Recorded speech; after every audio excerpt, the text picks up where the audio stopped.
because, you know, that's sexual assault, and then Peter's gonna beat up the defenders. Wait, are you doing like a dark reboot of Spider-Man where he's the villain or something? No, he's a good guy. Remember he saved that one kid from the bully? Oh, right. He's likable. So, and what happens with his investigation into his parents' disappearance? Oh, well, we're pretty much gonna abandon that storyline. What do you mean? How's it resolved? We just don't bring it up again. I don't know. We're just ditching the character's whole initial motivation. Yeah, we're gonna shift the focus to Peter trying to figure out who killed Uncle Ben. Oh, Uncle Ben is in this movie. Yeah, of course. So we're gonna have that whole with great power comes great responsibility line. Yeah, well, I didn't want to use that same line, so I found a way for him to convey the same message in a way that's just as smooth. Oh, how does he say it? He's like, your father lived by a philosophy. Principle, really. He believed that if you could do good things for other people, you had a moral obligation to do those things. That's what's at stake here. Not choice, responsibility. That is true. With great power comes great responsibility. It's not more catchy, it just rolls off the tongue. Agreed.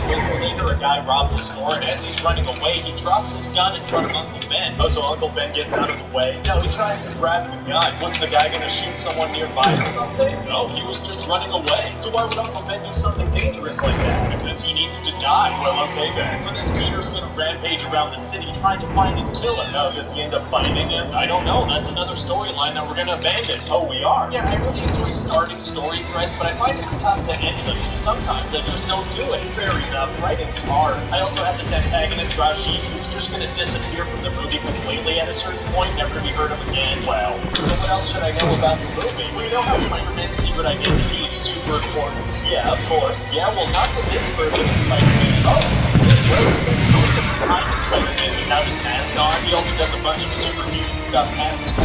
He straight up tells Gwen Stacy that he's Spider-Man. He also uses a camera as Spider-Man and says property of Peter Parker right on the back. Well, does anyone not know that he's Spider-Man? Probably not, to be honest. Huh, yeah, he's the worst. So tell me more about the bad guy. Oh, well, his name is Dr. Connors, and he's missing an arm, so he wants to find a way to get him back. Okay, but then he ends up turning himself into a giant evil lizard. Oh, sounds pretty scary. So what's his evil plan? He wants to turn the whole city into lizards. What? Why? Because he really likes lizards. He thinks everyone should be lizards. Well, okay, so everybody would permanently be lizard people? Well, I guess it would be permanent because he has to keep injecting himself and turning into one. So he plans to turn everyone into lizards for a little bit. Yeah, pretty evil, right? I guess that's not very nice. Yeah, it's super sneaky, violent, and inconvenient. Yeah, sounds like it. And he's even going to turn his group of cops into lizards. Oh, wow, what kind of stuff are they going to do while they're lizards? I don't know, we're going to show them turning into lizards and then only come back and then when they come back into humans. Keeping it mysterious, that's kind of cool. Yeah, and then the lizard is going to kill Gwen Stacy's father. Oh no, and his daughter wish to Peter is that he stay away from his daughter to keep her safe. Wow. So Peter's like, I'm sorry, Gwen, I can't be with you anymore. Well, I mean, obviously, he's going to respect the wish of a dying man. Of course. For about 5 minutes, and he's like, screw that guy. Oh, immediately betraying someone's dying wish. I did, sir, it is. It did. Hey, man, as long as we keep the rights to Spider-Man out of Disney's hands, I'm happy and great. So, you have an amazing Spider-Man sequel script for me? Yes, sir, I do. And for this one, I really took a look at how people reacted to Spider-Man 3 to learn what not to do in a Spider-Man sequel. That is smart, because people did not like that movie. Exactly. One of the things that people really hated is that a bunch of time was spent on relationship problems between Peter and MJ. Very true. So instead, what I did was spend a bunch of time on relationship problems between Peter and Gwen Stacy. That's a completely different person. People are going to appreciate that. And instead of being kidnapped and put into dangerous situations like Gwen Stacy just straight up runs into them herself, empowering and dies. Oh my god. But before she dies, Peter's going to be like, I stalked you every single day while we were broken up. Oh, stalking a woman is a super romantic gesture. Yeah, unless you're ugly, then it's horrifying. Thank God Peter isn't ugly or Gwen would have been pissed. Yeah. So what other Spider-Man 3 lessons did you apply to the script? Oh, well, another thing that people really didn't like about that movie was the inclusion of the 3 villains. Right, there was Venom, Sandman, and Green Goblin. Exactly. So I made sure not to make that fantastic. How many villains are there in this one? Still 3, but they're different ones. Oh, so it wasn't that there was too many villains crammed in, it was that they weren't the right ones. Right, so I completely switched it up. Rhino, Electro, and Green Goblin. Oh, well, Green Goblin was in Spider-Man 3 as well. Whoops. Whoopsie. So tell me about Rhino. What's his backstory? Doesn't matter. Fair enough. What about Electro? Oh, well, he's gonna become super obsessed with Spider-Man after Spider-Man saves him and reads his name tag. Okay. And later he's gonna get electrocuted and get bitten by a bunch of electric eels. Oh, and that gives him electric powers? You bet it does, and obviously it also, fixes the gap between his teeth. What? Yeah, he's gonna be in a tank full of eels, and you're just gonna see his teeth get closer together because of the electricity. Why would that happen, though? Well, what are the first things that come to mind when you think of electricity? I guess lightning bolts, eels, right, and also dental work. I'll be honest, if I had to list 5,000 things relating to electricity, I don't think dental work would even make that list. So then how do you suggest we fix the gap in this guy's teeth? He could just not have a gap in his teeth, or continue to have a gap in his teeth? Oh, you sound insane right now. Wait, does the gap in his teeth factor into the plot or something? No. Okay, you know what, whatever, let's just move on. So anyway, later he's gonna be in Times Square absorbing a bunch of electricity, and something's gonna happen that's really gonna turn him into a villain. Oh, what happens? Well, Spider-Man doesn't immediately remember his name, and then he gets jealous when all the screens switch from video of him to video of Spider-Man. That's it. Yeah, also he has voices in his head now or something. We're not really gonna get into it, but he's evil now. That's all you need to know. Well, okay then. So tell me about Green Goblin. Is it gonna be Norman Osborn or his son Harry? Well, it's gonna be Harry, but his dad is gonna be a Julian Bent. Oh yeah? Yeah, Norman's gonna be on his deathbed like, son, I never imagined dying this way. What way? Well, he explains to Harry that he had this super rare disease that only affects Osborn for some reason. Oh no. Yeah, and also that it started to affect him when he was Harry aged. He's probably gonna get sick too. I thought he said he never imagined dying this way, but he's been dying this way for 40 years. That's right. Well, it's not very good at putting two and two together. Yes, that's what we've been going to die. Harry, how come? Remember how we were childhood best friends? Like Peter was best friends with Harry Osborn? Yeah, but pretty much the entire first movie Hexen with Osborn stuff, he never once mentioned he had a personal relationship with Harry Osborn. I guess he forgot about it. Yeah, what a horrible memory. Harry decided that he needs Spider-Man's blood to cure himself, so just like Peter, he took his picture. There must no Spider-Man. Taking somebody's picture doesn't automatically mean you know that. Well, listen, I need to move the plot forward, but not everything's gonna make sense. Feels like we should have stuff make sense. Feels like you should have stuff make sense. That doesn't make any sense. Exactly. So good. I don't know anymore. Okay, so Peter's gonna be like, let's just give it some time. Harry's gonna be like, I don't have time. We're gonna have like 40 years before he dies. Well, I want there to be a sense of urgency here, so we're gonna pretend like it's urgent.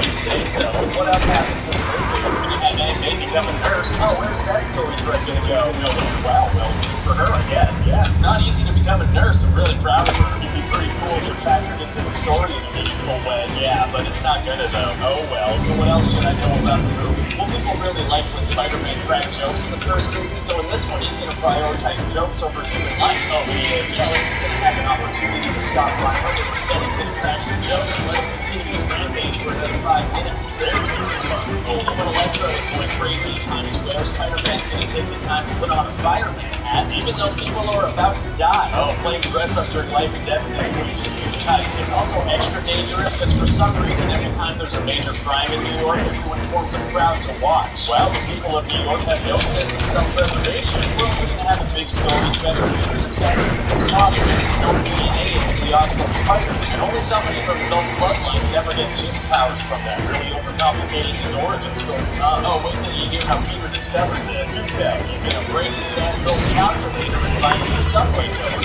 And he's going to go to an abandoned subway station and put them in a coin thingy, and then a secret train's going to come out of the ground. And in that train, there's going to be a message from his dad. Wow, that is a super complicated way of relaying information. Right, and then just left him a note. So how does the movie end? Well, Green Goblin's going to team up with Electro because they both need Spider-Man. Okay. And Electro has these shorts on that came out of nowhere. He just suddenly has shorts on? How's that possible? Do you want to see a lightning penis? Oh, I don't. Yeah, me neither. So he has some shorts on. Yeah, okay, good call. So then we're going to have a big final fight against Spider-Man. Is it going to be hard for Peter to take on Green Goblin and Electro? No, it's going to be super easy, barely an inconvenience.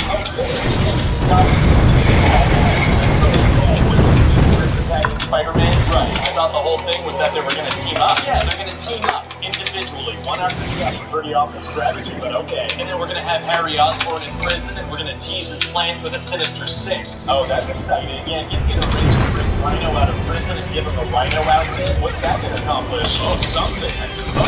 Well, and then Spider-Man's going to swing a manhole cover at him, and we're going to cut to the credits. Oh, we're not going to show how that fight ends. We will show it at the beginning of the third movie. Well, assuming people enjoy this one. Hey, if Tobey Maguire got 3 Spider-Man movies, Andrew Garfield's getting at least 3. Yeah, you're probably right. So, you have a third Spider-Man movie for me? Yes, sir, I do. So I was thinking in this next one we could have Peter Parker's whole emotional story revolve around Tony Stark. Oh, I like the sound of that. Is he on the run on the... Hi there, hello. Yeah, can I help you? I'm just a guy from Sony. I came to talk to you about that offer Spider-Man arrangement. Oh, yeah, it was a really good new arrangement. I'm gonna make a ton of money this way. Yeah, but see, I kinda like the version where I make more money, but I like the whole thing. Would you better involve the problem? That's also my actually more than enough money for a friend. Yeah, that's the need to argue as long as I get most of the money going around. There's the problem. I would like most of that money. You are relentless. Oh, I feel like I'm watching my parents fight or something. Oh, your parents are tight, sweat. So listen, Sony guy, I guess we can compromise and you just give me everything I asked for. That is one way. Compromise.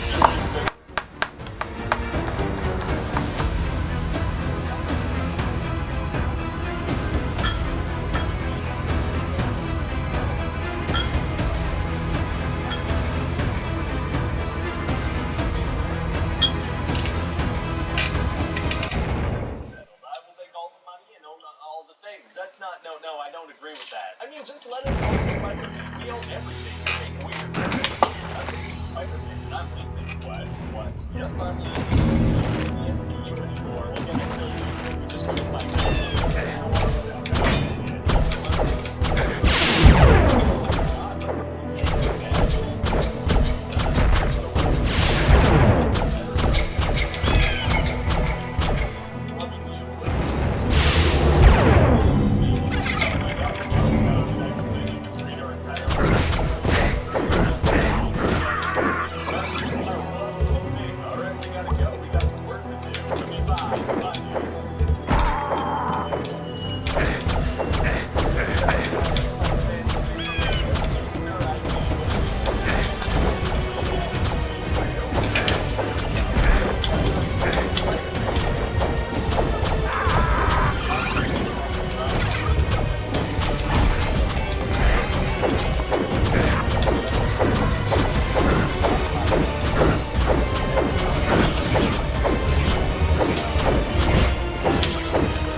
powers, and the skeleton is plated with a super strong metal advantage.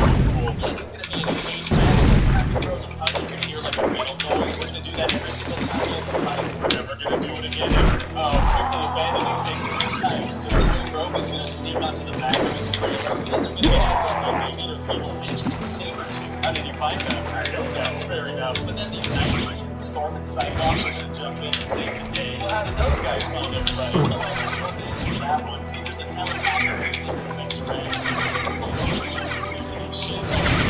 So why doesn't Professor X use Cerebro to track down Magneto? Well, Magneto has a special helmet thing, so Professor X can't track him or read his mind. Oh, and Magneto made those special helmets for all his henchmen too? No, he's the only one that gets to wear one. So Professor X can track the henchmen and find them all? Well, yeah, he's not going to wake up. His problems will be solved too quickly. Oh, stretching things out is tight. We're also going to have a really cool scene where Professor X might control Sabertooth and track Magneto by the throat. So Magneto's definitely going to get all helmets after an incident like that, right? No, well, like I said, he's the only one. Well, okay, then anyway, I imagine Professor X is going to bring along the news how he needs to track golden opportunity for Captain Magneto.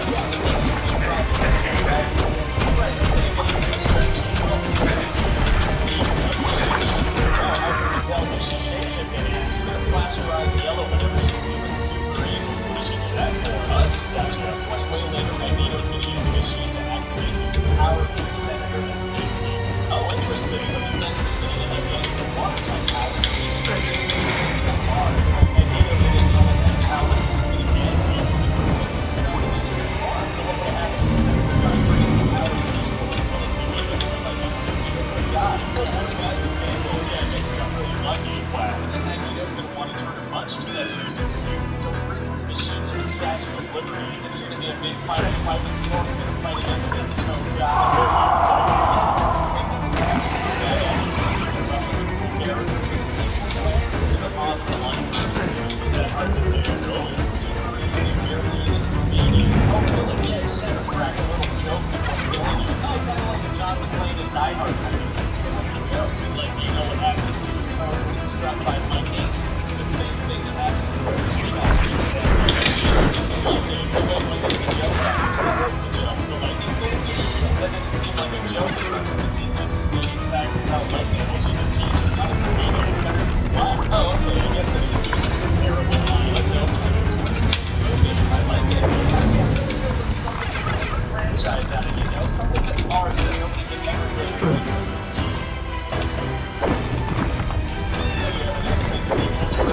Yes, sir, I do. Because of the way we did the first one, we have a couple of things we need to get out of the way. But like over 50 novel motorcycles going into his past. Right, so it's immediately going to be like, well, didn't find anything. Let's go back to the mansion. Oh, didn't put much effort into that at all. Another thing is that Senator Kelly, like, she's still Senator Kelly. How long has it been? For a while, I guess.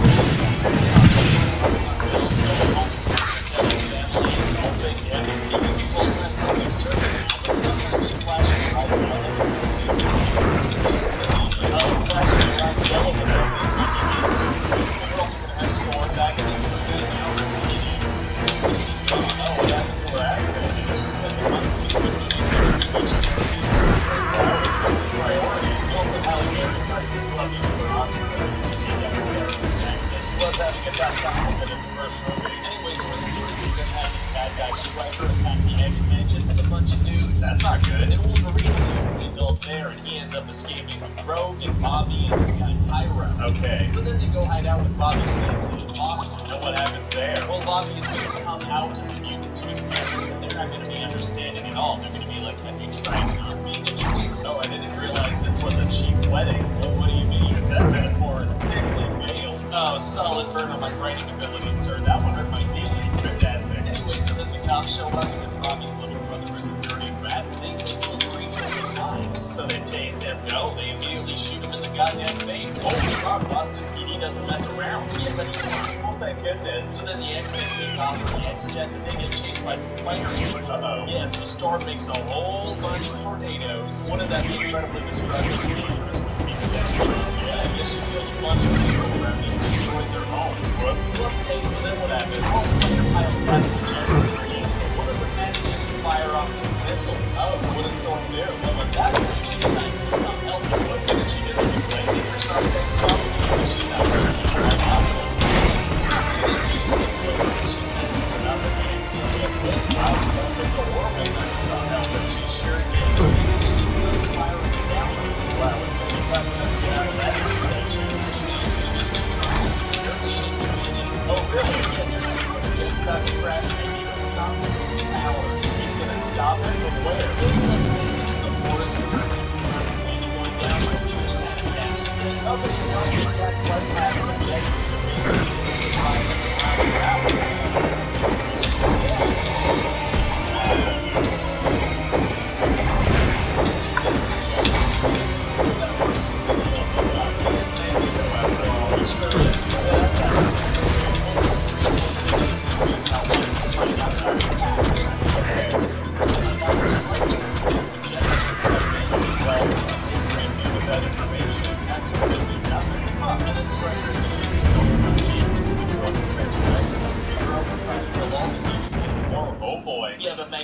Stop him and be like, hey, kill all the humans instead. Well, so what happens with the humans? Well, Professor X starts to do his thing, so all the humans in the world kind of freeze up and have these crazy pain seizures. Wow, so we're actually going to have Professor X kill a bunch of people? That's dark. No, he's not going to kill anyone. They're just going to kind of freeze up in pain. But what about the humans that are driving on the freeway or piloting planes or in the middle of surgery? Wouldn't they all die?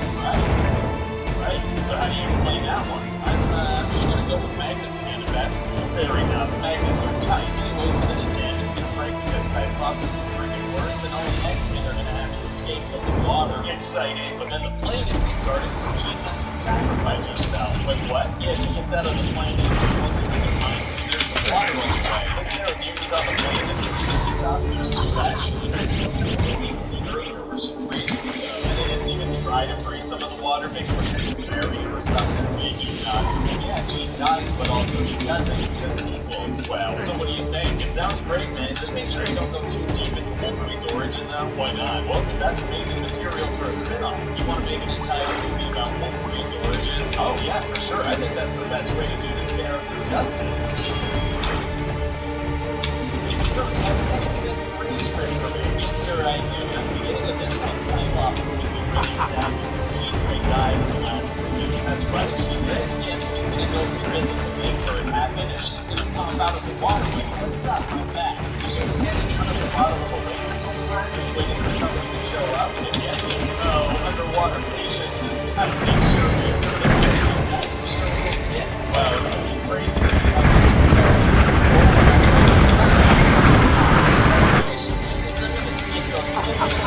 guys off screen or something, I don't know. That's Cyclops. Yeah, I wanted to show that I'm a big fan. This is a serious movie, so I think they're really not the main character, right? So it's a good way to do that. To get the building, to see the repercussions of the water. Oh, there won't be any repercussions. It's just the character. Oh, really? Like the Dark Phoenix Spider-Person now. Oh, we're doing the Dark Phoenix storyline. That's right, but we're going to do it a little differently.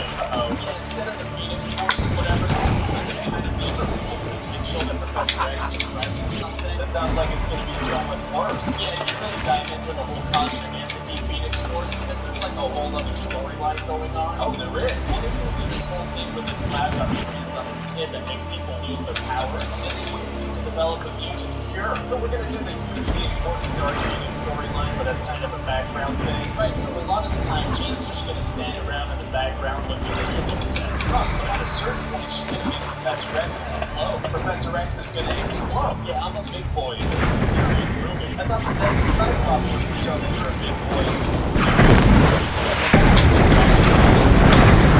I'm just going to, destroy something we set up in the first two movies. Well, okay then. So tell me more about this movie. Well, we're going to have Magneto gather a bunch of mutants together. Oh, what kind of mutants? One's a little porcupine and you should be us two. The other one's a genius.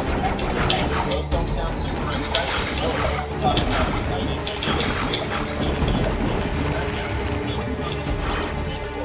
Oh, that does sound exciting. And she's going to get shot with a pure needle and use her powers. Just regard to that.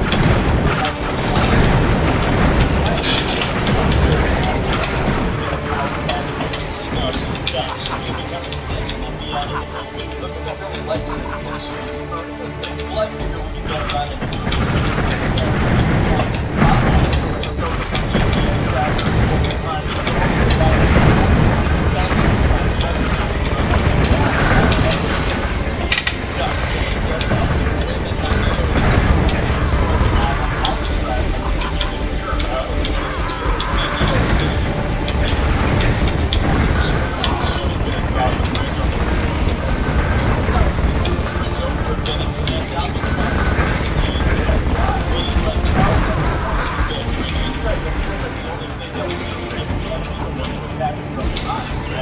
exactly what happens.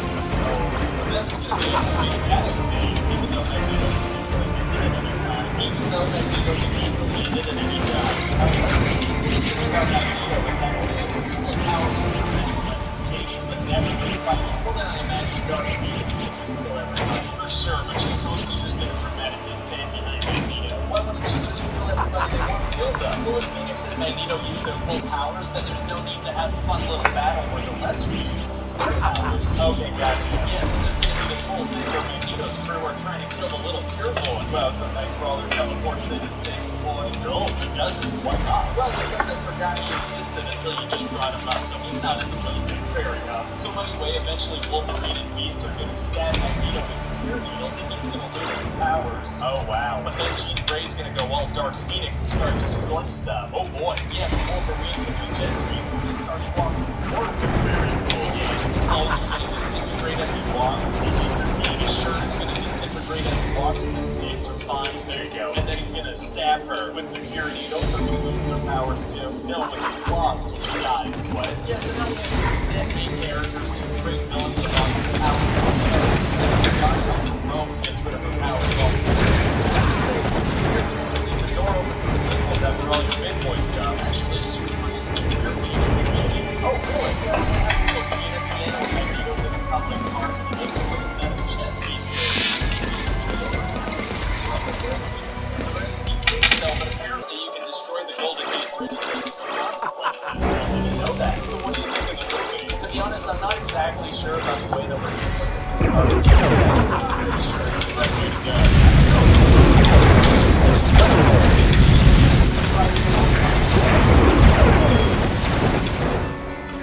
You have an excellent origin story for me. Yes, sir, I do. I was thinking we could just call this one Wolverine. Actually, I'd like to call it X-Men Origin Wolverine. That way people know that we have a bunch of these in the works. You don't think we should wait and see how this one does first? That's probably fine. We're going to make a ton of movies in the X-Men Origin series. Well, okay then. So what happens in this one? Well, let's just start off with Wolverine, which is a little baby boy. What do we establish there? Basically that he is Wolverine, who also has powers. You really have to show us this to do that. That's origin movie, so you have to have this. Oh, okay. Honestly, we're going to have him and Victor fighting for the next one. That actually sounds like an awesome piece for a Wolverine origin movie. Yeah, Wolverine fighting alongside Phoenix and Wolverine. It's going to be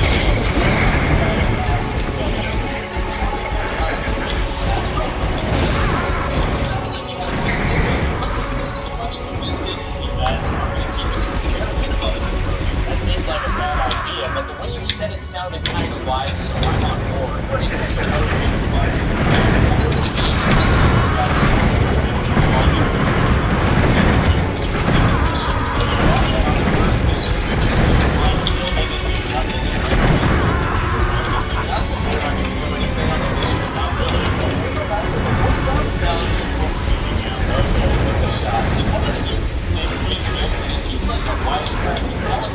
Alright, I guess. Then the mutants are going to start killing people and Wolverine's going to be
Oh, that's fun. Cartoons are fun. And then Wolverine's gonna go to kill Stryker, and we're gonna find out that his girlfriend wasn't actually dead.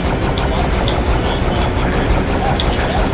Where our supposed to find out that she can manipulate people just by touching them and make them do whatever she wants. Oh, wow. Stryker made her get into a relationship with Wolverine to make him do whatever he wants. Why didn't she just touch Wolverine and make him do what Stryker wanted? Why did she have to get in a relationship? I don't know, but also Stryker was supposed to be because he's keeping her sister captive, so why didn't she touch her and let her go? Doesn't look at that, I guess.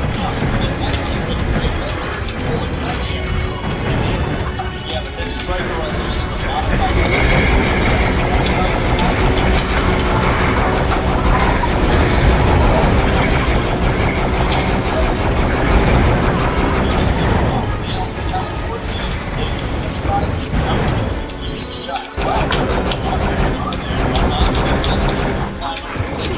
why would you do that?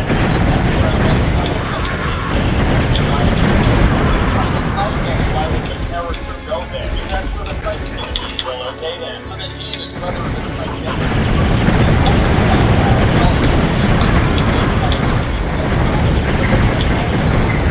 So, yeah, that's about it. So in the previous X-Men movies, we have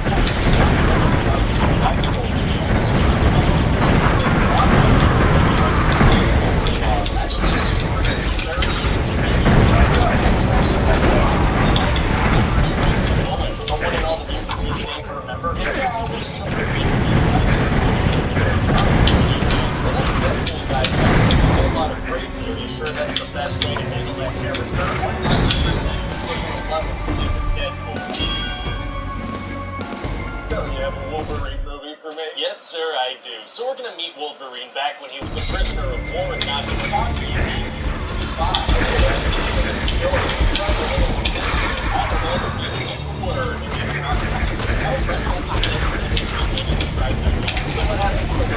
He saves this guy Yoshida who was top the bomb. Well, Wolverine was messed up after that. Oh, it's super tomato. Anyway, then he's gonna wake up and guys with Jean Grey. Oh, so they're together now? Yeah, she is. But Wolverine wakes up again. Oh, agree within a dream. You've got it. That's the reason, but he's not. My concept of reality has been shattered and I don't know how to feel anymore. Great. So Jean is gonna be like this sexy ghost-like character that's haunting Wolverine for the whole movie. Oh, attractive ghosts are tight. Yeah, so Theo shows up and wants to talk to her. And what's her deal?